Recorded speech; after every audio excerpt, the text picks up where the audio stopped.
我们藏族人的话没什么 she， 就是东珠卓玛是我们就是 full name，卓玛是 Tara， 就是 goddess， 它的意思是 Taras goddess，一种对仙女。仙女，对。达瓦一般是男性。达瓦是 moon， 月亮。对，月亮。达瓦卓玛、东珠卓玛，卓玛是一样的，但是达瓦是 moon， 东珠是 successful。Yes. Hey guys, it's Faye. After soaking up the incredible warmth of the Tibetan herders, we said goodbye to my friend and left around town. We continued our journeys through the high plateaus and deep canyons and made our way to Gars Prefecture. It's right in the heart of the Hongduan Mountains.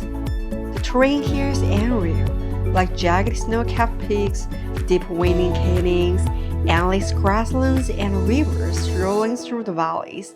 It's already so stunning. On this trip, we're heading toward the border of Sichuan and Tibet to a hidden village tucked away at the foot of the snow mountains, Manshu. Even though it's buried deep in the mountains, Manshu feels surprisingly international.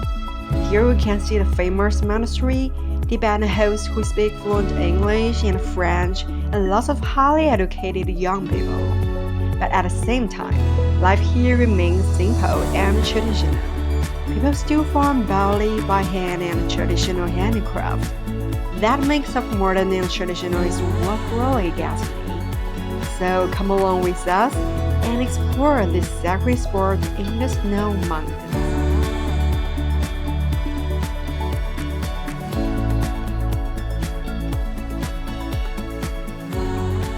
Now we're in the Ganzi Prefecture in western Sichuan, and today we're gonna to the Maisu. Yeah.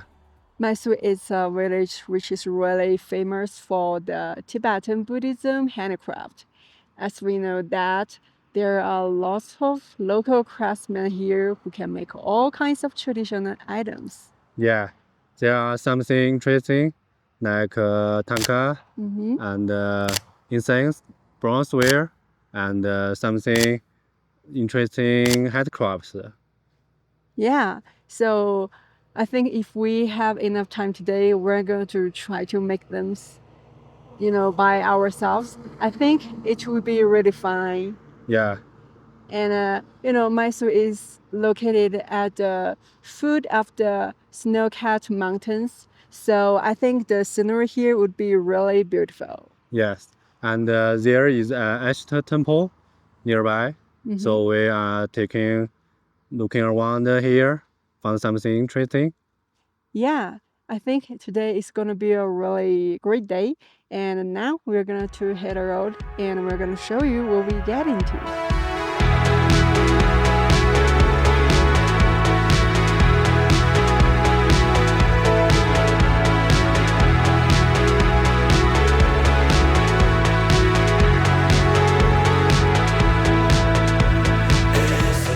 Leaving Gars County, we kept heading west along 3317.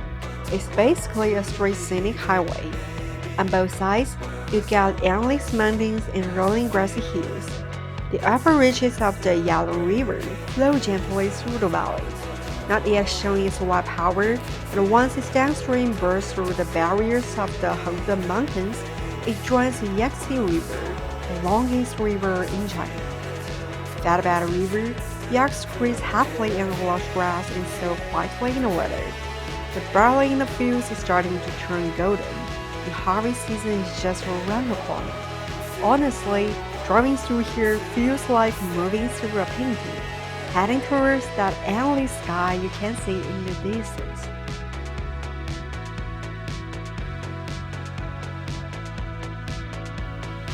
我们现在在前往麦宿的路上，这里是一片开阔的河谷，可以看见这边是一片雪山。现在是8月，雪已经化得差不多了，但是还能看见一部分冰川在上面。然后从这边就是柔和的草原。一边是林立的雪山，一边是柔和的草原，这种风景真的是很难见到。而且这个宽阔的河谷，中间迎面吹来凉爽的小风，真的很舒服。还有一些小花，这个季节花应该都谢了，但是还保留了一部分顽强的花花，太美了。再过一会儿，我们就要从那个方向翻过这个雪山，雪山的那一头就是麦宿，坐落在雪山脚下的小镇，又是完全不一样的风景，很期待。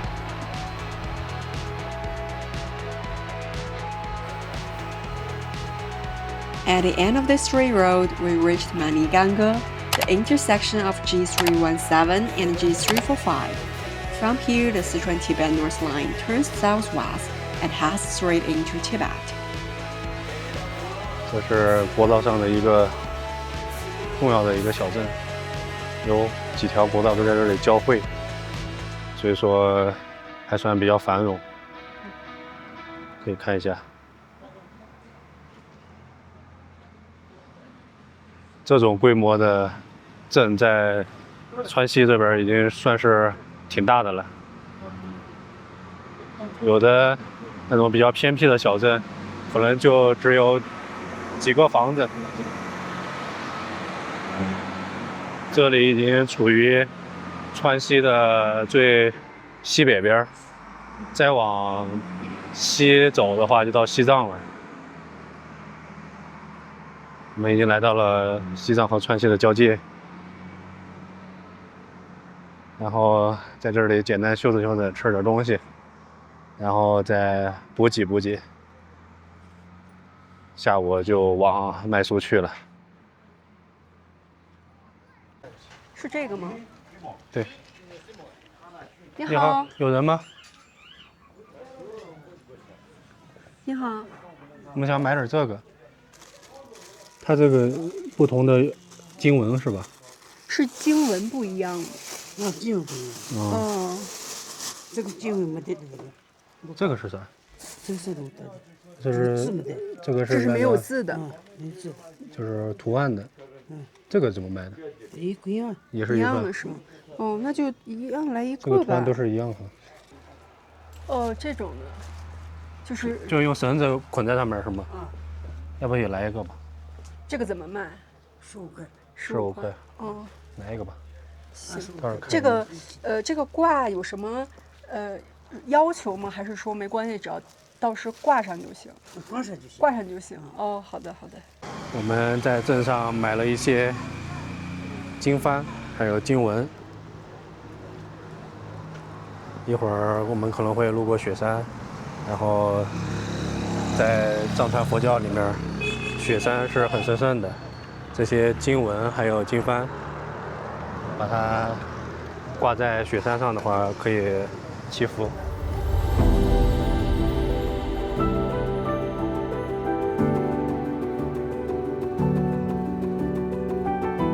After a quick break in Maniganga, we hooked back on G317. I could definitely feel the altitude rising steadily, and soon huge snow-capped mountains appeared outside the window. That meant we'd reached Quiet Mountain, the major natural barrier on the Sichuan-Tibet North Line.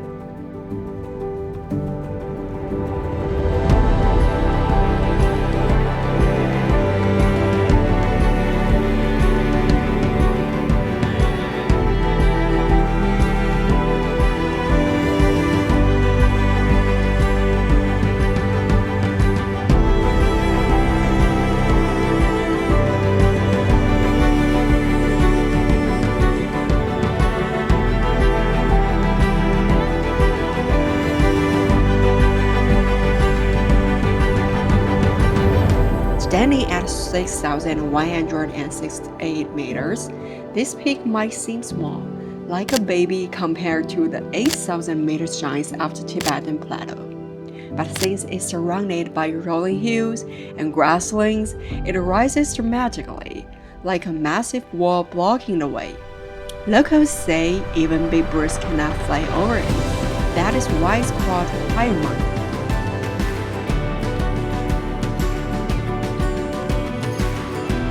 Glaciers from Quiet Mountain melt and flow down, gathering at the foot of the mountain, forming a huge lake called Yulong Lacu. When the sun hits the water, it turns a deep green, like a piece of jade embedded between the mountains, adding a touch of softness to the sharp, rugged peaks.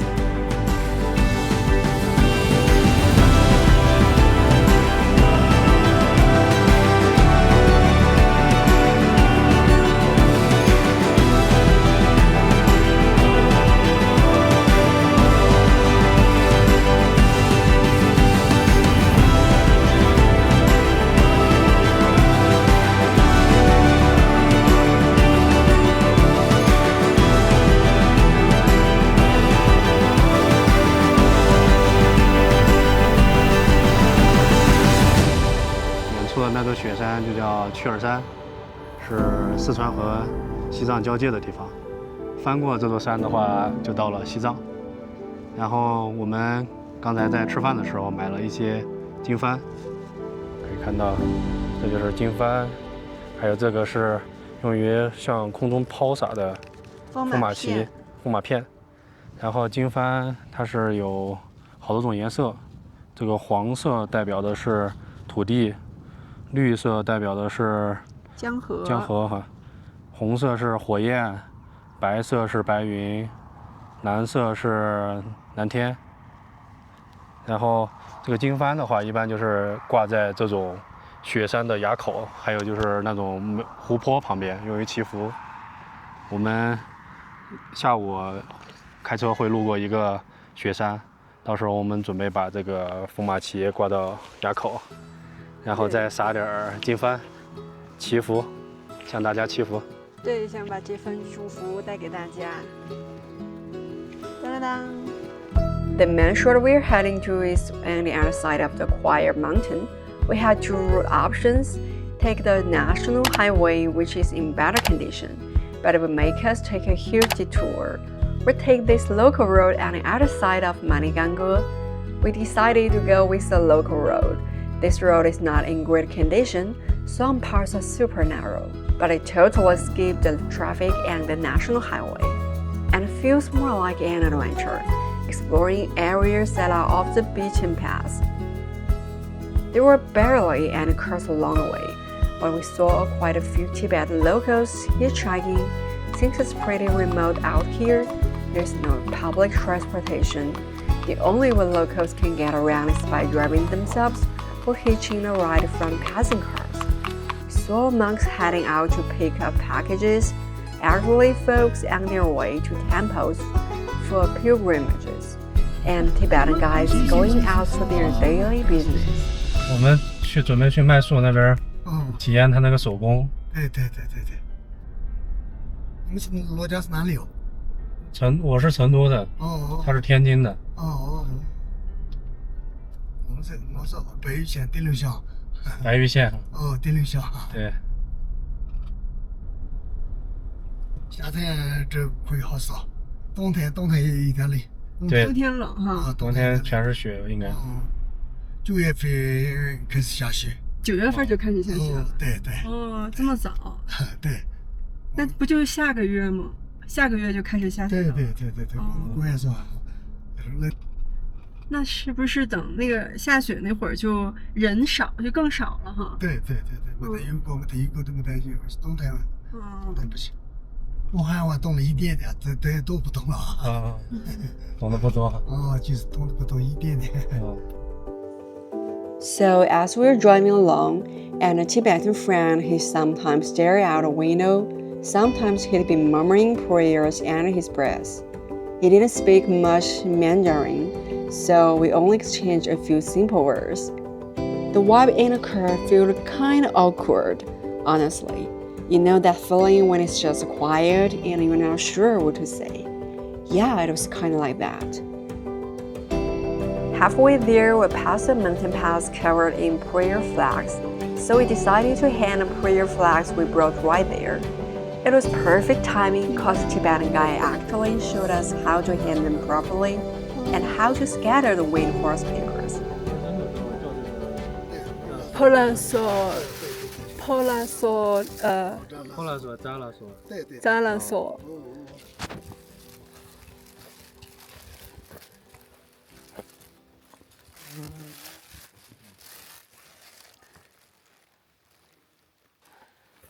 还好遇到了大哥，要不我们也不知道怎么管。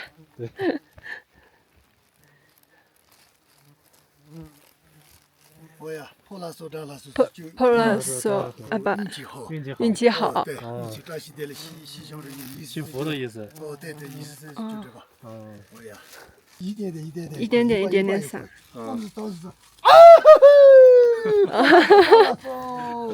扎了说，扎了说，拉锁喽，拉锁了，拉锁了。哦，拉锁喽，拉锁喽。破烂锁，刚拉锁，一拉锁就到处。破烂锁，拉锁，一拉锁，一拉锁。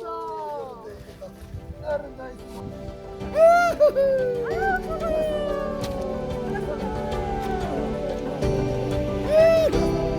In Tibetan, prayer flags are called longten.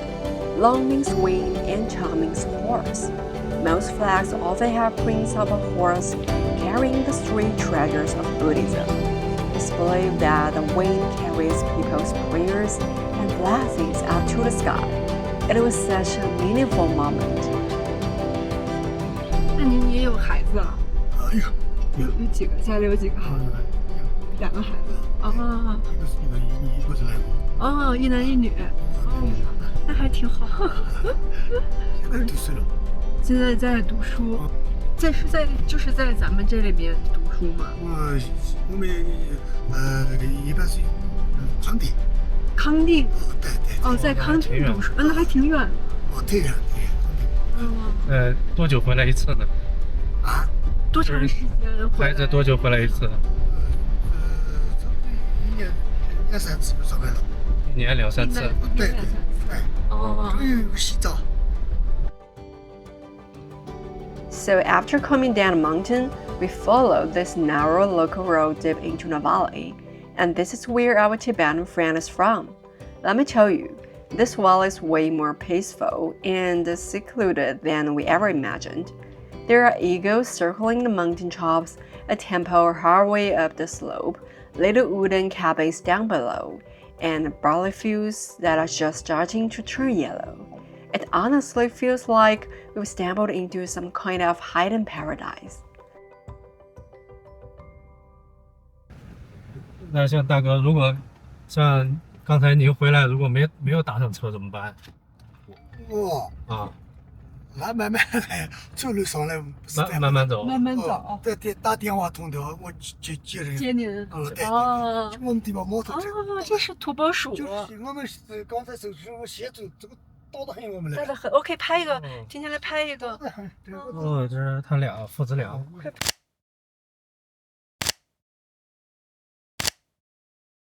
停下。这儿吗？哦，对。哦，您从这儿上去。哦，对，我从上去。哦。我是公巴车。哦。好的。啊，谢谢你们哦。没事。感谢，特别感谢。你慢点。您慢点。就从这儿上去是吗？哦，我这从上去。行。我有3公里样子。哦，还得走是吗？哦，对，有3公里。要能开的话，我给你送上去呗。不，人家都很，骑摩托车都很，我送。骑摩托车啊，行。谢谢你啊。行，那你慢点。好，拜拜。拜拜。好，拜拜。好。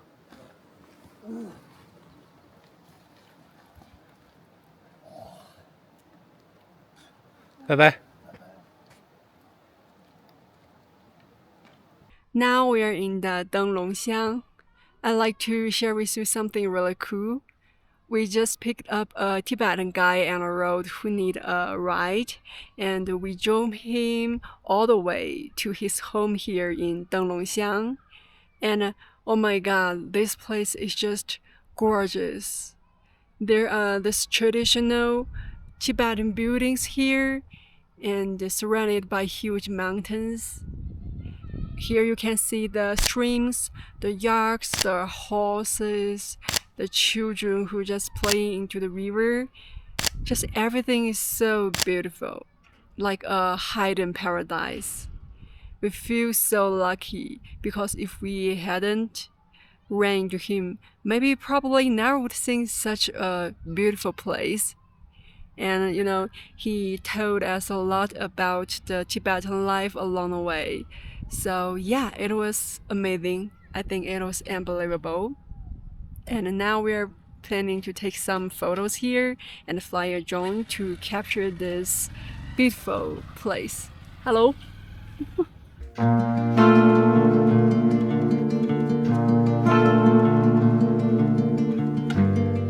There are not many families in the village. They're spread out along both sides of this crystal clear river.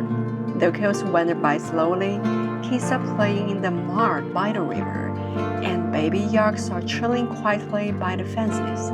It's just this picture-perfect, peaceful scene that unfolds right in front of you.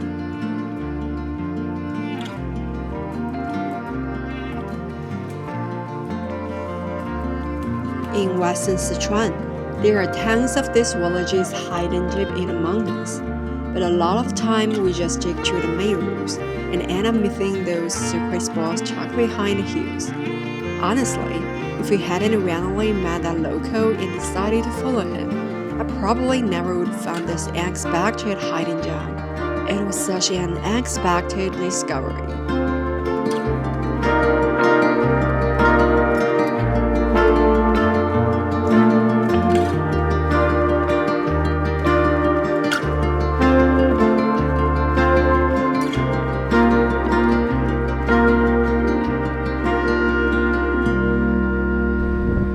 After leaving the village, we kept heading to Manshur. That place sits right in the canyon, and the geology there is super complicated. Landslides and mud flows happen all the time during the rainy season. We were driving through clouds of dust, struggling the whole way. Every now and then, we'd hit road respires with traffic controls, or have to take a detour to get around. But then, as soon as we drove out of the canyon, everything suddenly opened up. The mountains all around got gentler little by little, and finally, we made it to Manshur.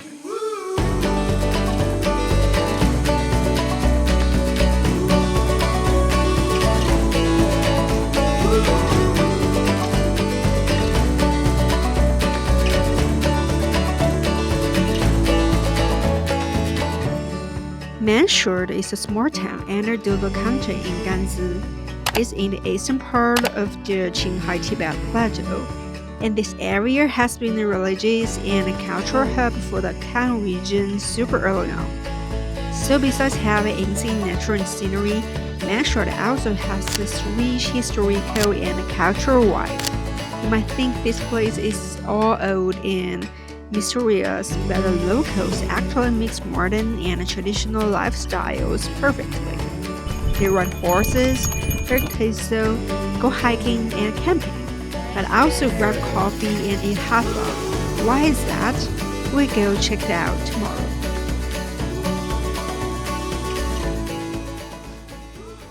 Now we have finished our breakfast, and as you can see that in the back of me, the house in the distance is a homestay.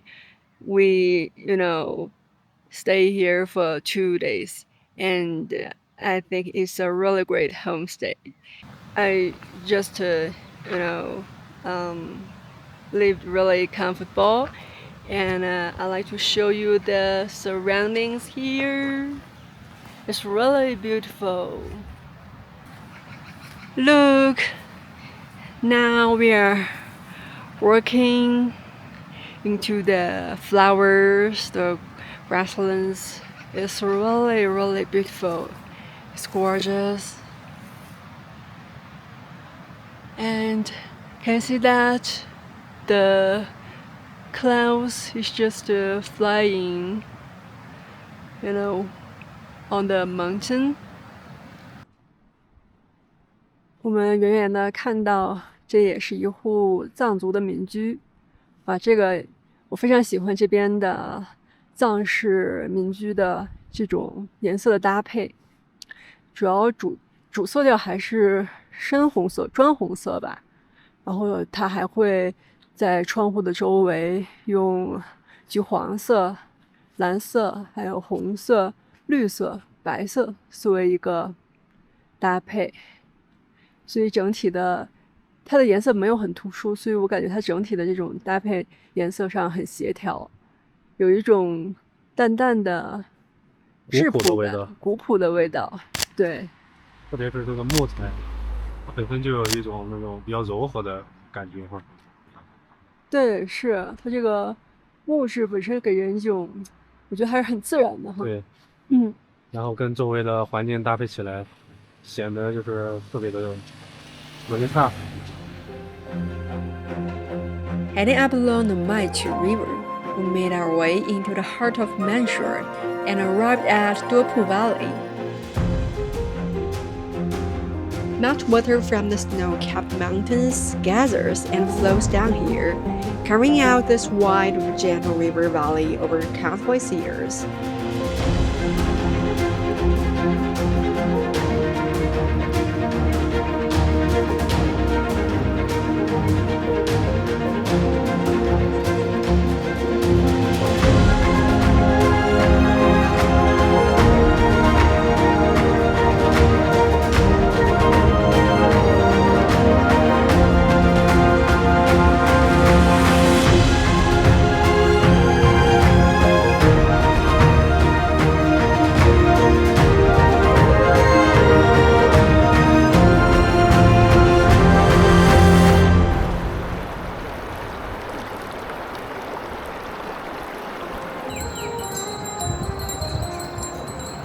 Yaks were here munching on their breakfast, and the mammals were running around playing.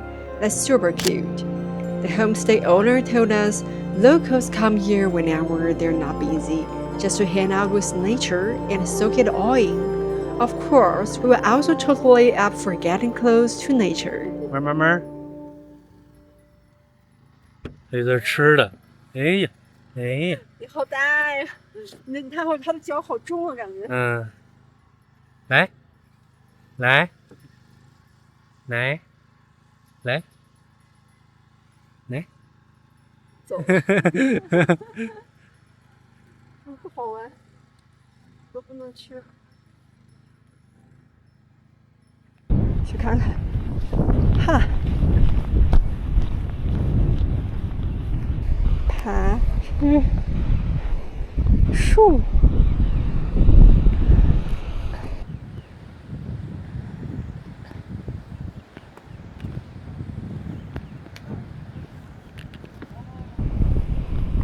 哦，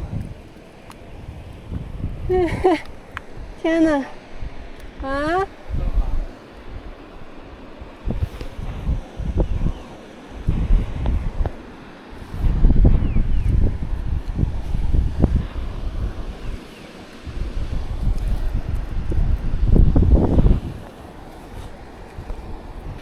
我爬不上去了，有点害怕。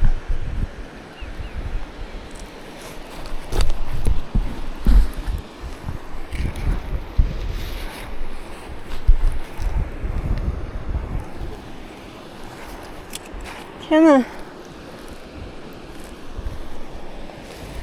可以了，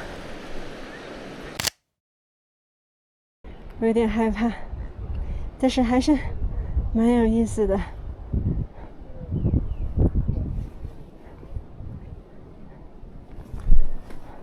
哇，哇，呀，好高的树，要爬吗？来，还好。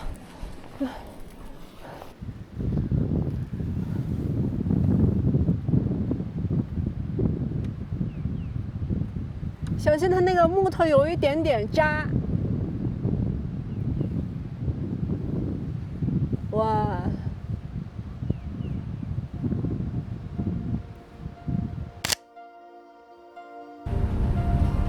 We hiked down Duopu Valley and ended up riding in the heart of measured Zhongshan Monastery, built right into the mountainside, tiered and layered. It looks like a mini Pachala Palace from a distance. It might not be super big. This place is actually a pretty well-known around the world, attracting plenty of Buddhists who come here to study and practice. When we got there, the monastery had just read above a major religious ceremony. With a crowd gang, the place felt extra quiet and peaceful, a totally different vibe. 萨迦派是藏传佛教里面一个比较重要的派系，他们又叫花教。为什么叫花教呢？是因为可以看到这个房屋是五颜六色的，然后僧女的服装也是由各种颜色组成的，所以叫花教。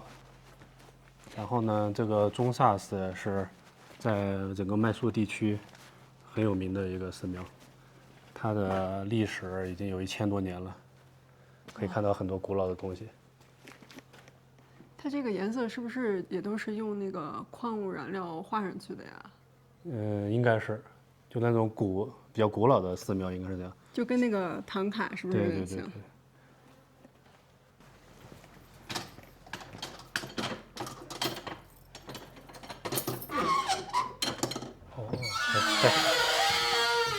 还带锁的。哦，从这儿上。谢谢。谢谢。好古朴。哇，好多好多，太多了。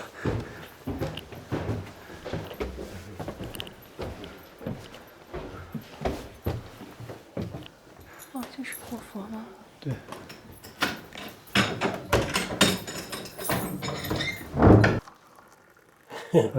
可以。谢谢谢谢谢谢。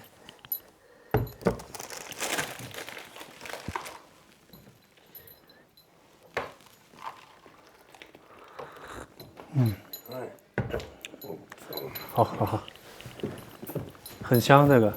多nhiều rồi. 啊？盐巴有没有？盐巴？哦呀。里面放了盐巴是吗？哦，大哥嘛了。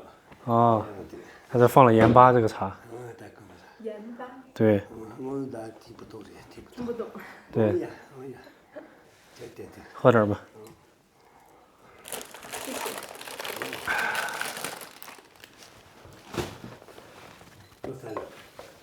哦，馓子。你尝尝吧。平时就你一个人在这儿吗？一个人在这儿吗？就你一个人。哦。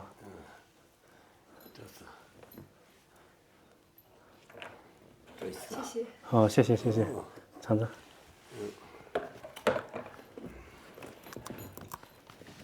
这是唐卡。哦，唐卡。小纳多吉，唐卡。唐卡。哦。小纳多吉。小纳多吉。哦。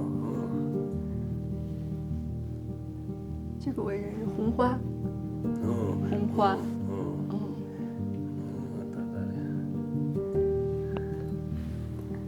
你们平时会念经吗？会念经吗？嘛咪以后念经。听不懂。听不懂。像咱这儿的僧人有会汉语的吗？别人有会汉语的吗？会汉语。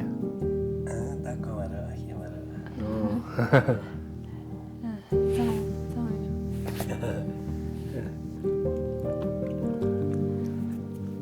哎，这个时候我自己会藏语就好了。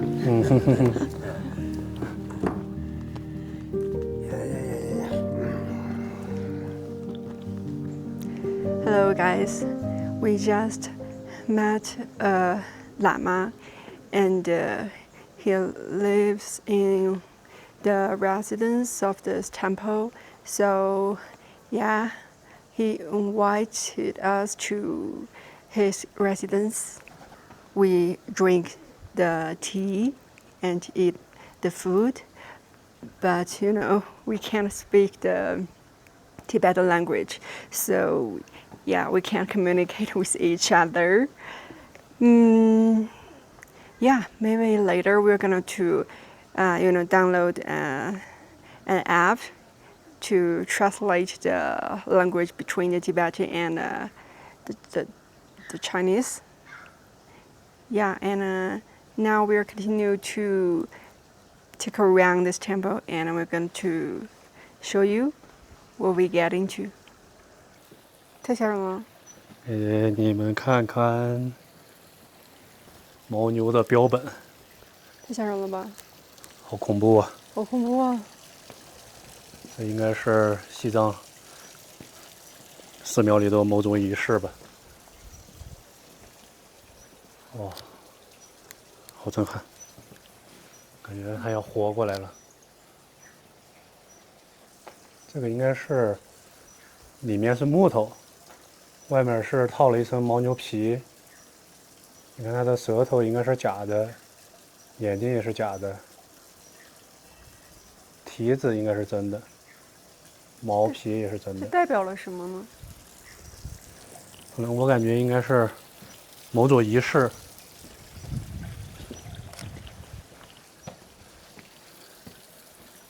那儿还有只熊，熊？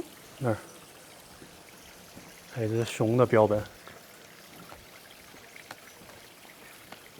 可能是用于辟邪，驱除，把这些妖魔鬼怪吓跑。这个熊好吓人啊，看着。对，有些年头了。哇，这个熊这么吓人啊！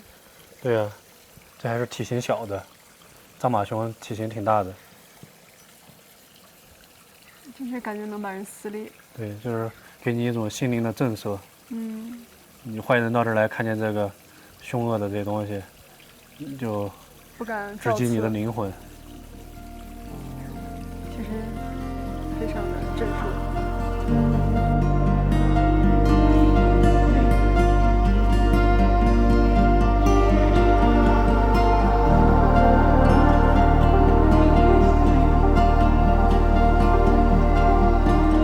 Later, I found out that the abbot of Zhongshan Monastery is King Yangtze Rinpoche.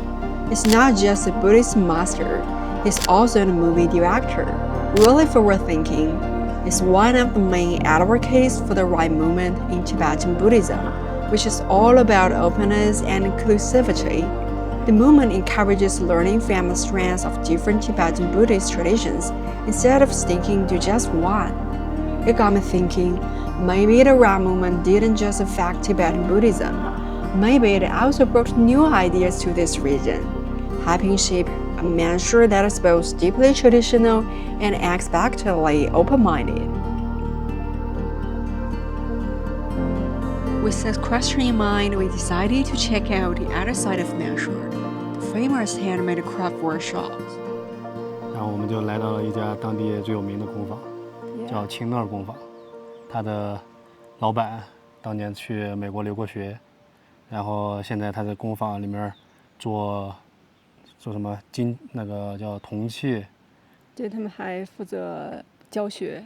对，而且据说有很多外国人来到这儿，就是通过他这个去，可能是他在国外的积累的这一层关系，然后他在国外的媒体有一定的影响力，所以好多外国人来到这一个工坊学习藏族的传统手工。我们现在准备进去看看。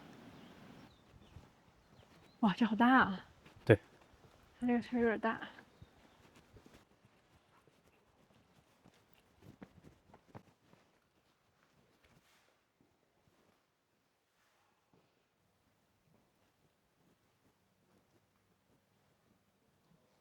那我们第一步的话，就是要做一个泥塑。哦。这个是裹在里面的，它是泥塑，因为这边空气干燥，所以你要时刻就是裹住它，就是防止它干裂。那我们做这一尊佛像，的话，我们光做这个泥塑，它可能要耗2个月的时间。你把泥塑大致做出来了以后，你还要用这些工具去给它精雕。对。所以这个做完了以后，我们再去用硅胶和这个石膏做一个模具出来，就是把它给裹上。对，裹上了以后，这个模型就出来了。那我们在这个上面去注这个蜡，把蜡注进去了以后，那蜡膜它就成型了，它就会变成这种。对。然后第二步是铸造，这边是铸造区。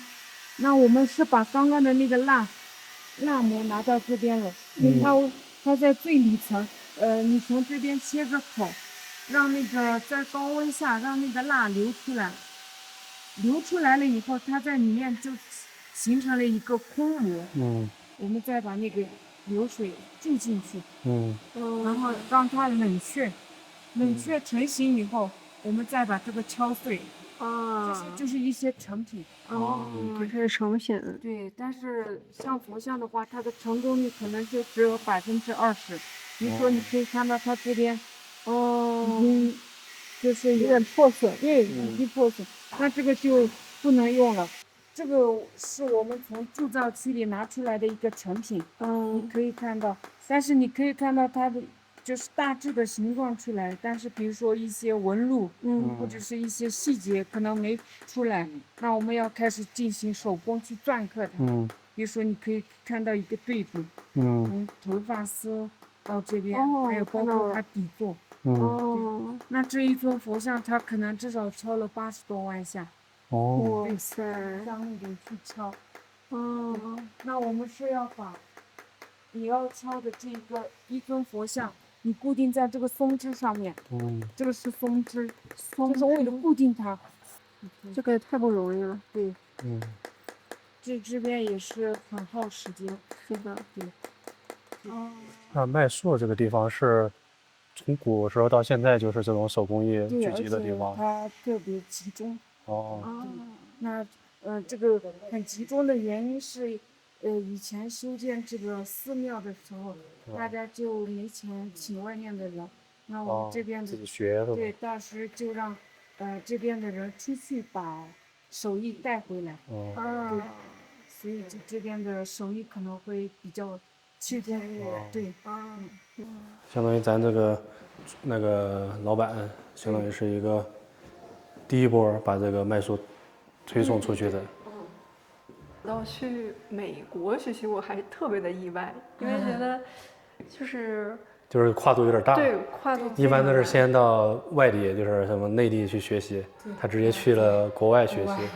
对，其实也挺好。现在就是来这边的外国人也挺多的，挺知名的我感觉。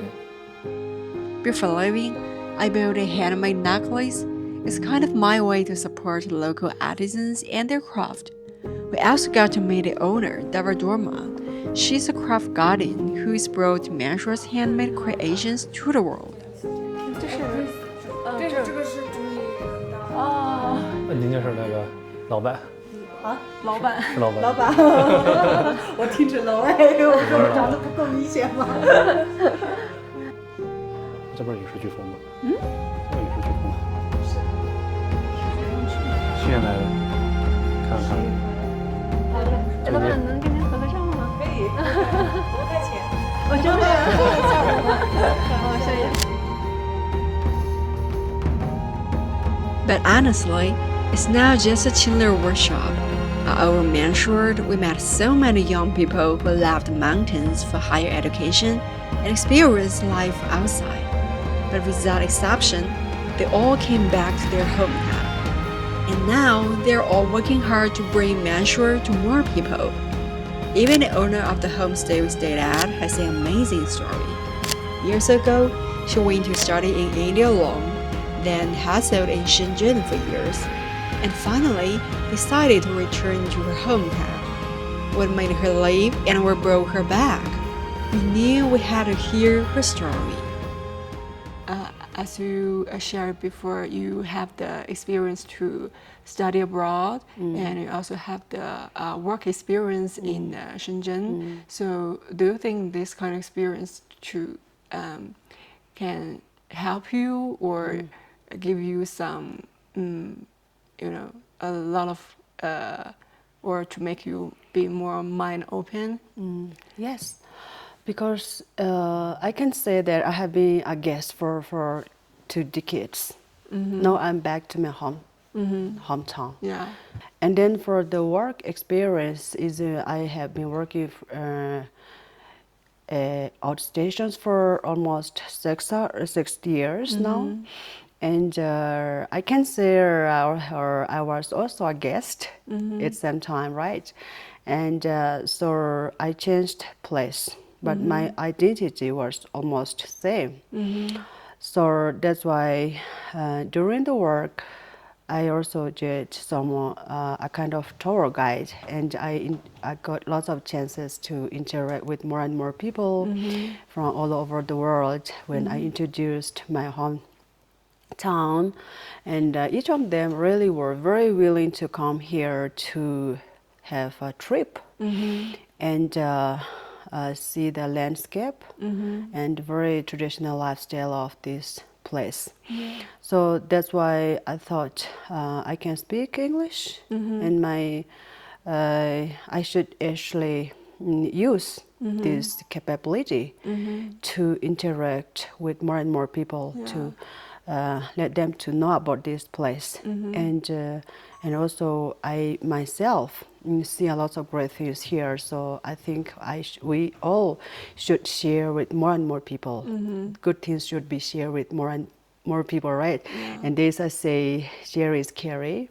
And especially I myself really like to interact with people who are from different backgrounds, and that is the best way to learn something. Yeah. And especially I like to respect others' culture and learn something else that I don't know before, right? So when we interact in person, then we really see lots of great things, and it's also mentally a healing thing. So that's why I think. Yeah.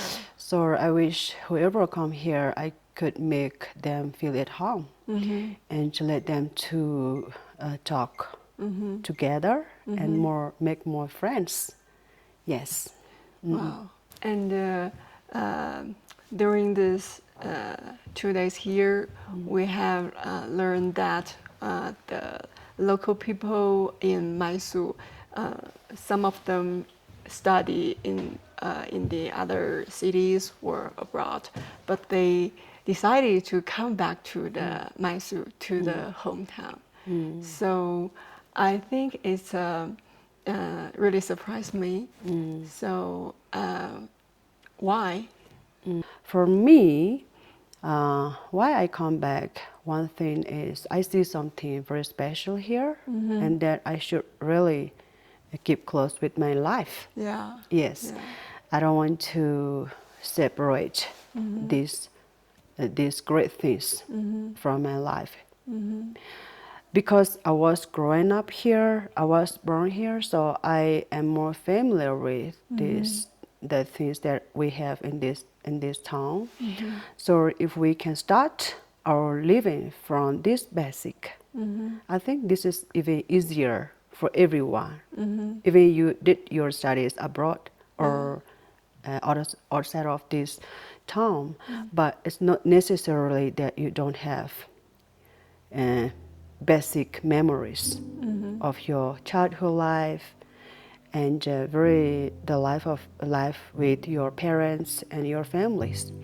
So this impact is very deep. It's everyone's heart. Right. Yeah, of course we have to work hard, you have to study hard, but at the same time they would think about impermanence, right? So if your life is lost, yes, so you don't know if you will be tomorrow or not.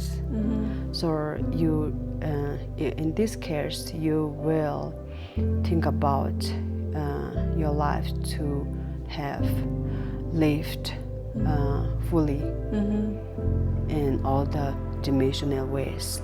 Yeah, so that's why they want to come back to live in this town. And now I wish even more and more young people come back because they have the language skill, and there are lots of great tradition and skills in their own parents' hands, they can cooperate. Yeah, they can come back to help their parents to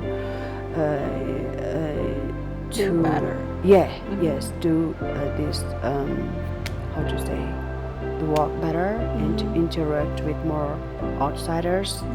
So this is a kind of a family cooperation or family business, I can say.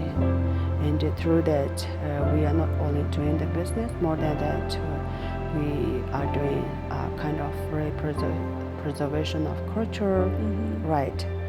Loving our own homeland. Yes. Yeah, I think it's really positive inherit or positive recycle, because you know the children, they learn and then they grow up, they learn something from the other how to say, other place, and they come back and they bring something new. Yes. And then to make this place more better. Yes. Yeah, so I think it's a really cool thing. Yeah. So that's why we Mesu people try to live the traditional style, but still we try to rectify some modern techniques into that, try to combine modernity and the tradition. Yeah, so we don't actually, in this way, we try not to lose the very root, but still we can pick up modern advancement or modern, how to say, technology. So we are also trying to think about in this way. After hearing her story, I got totally lost in thought. These past few days have completely changed how I see Manshore. Back in the day, Manshore was pretty cut off and underdeveloped. Tucked under these huge snow mountains, it was hard to get to. Supplies were scarce, so a lot of locals left to learn skills and brought what they knew back home. That's how handicrafts took root here and Buddhism survived. And honestly, being kind of isolated helped preserve all those traditions and crafts up to now. Today's Manshore is open to the world. Whether it's the right movement embracing diverse traditions and spreading them overseas, or the younger generation living in the mountains only to return, they'll carry this mindset that's both open-minded and are rooted in tradition. It's kind of like the Buddhist idea of samsara. Just like the generations before them, each time someone leaves and returns, they bring something new back to this ancient land beneath the snow peaks, keeping Manshore alive and evolving.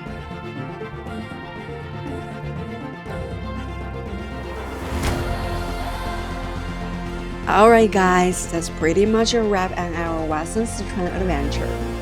Up in these high altitude lands, we saw sacred snow-capped mountains, vast grasslands, beautiful lakes, adorable wildlife, and such warm, welcoming people. Western Sichuan is huge. There are still so many hidden gems tucked away in those steep mountains, just waiting to be discovered. We can't wait for our next adventure out here. Make sure you stay tuned, follow along, and join us as we explore more of this amazing world together. See you guys in the next one.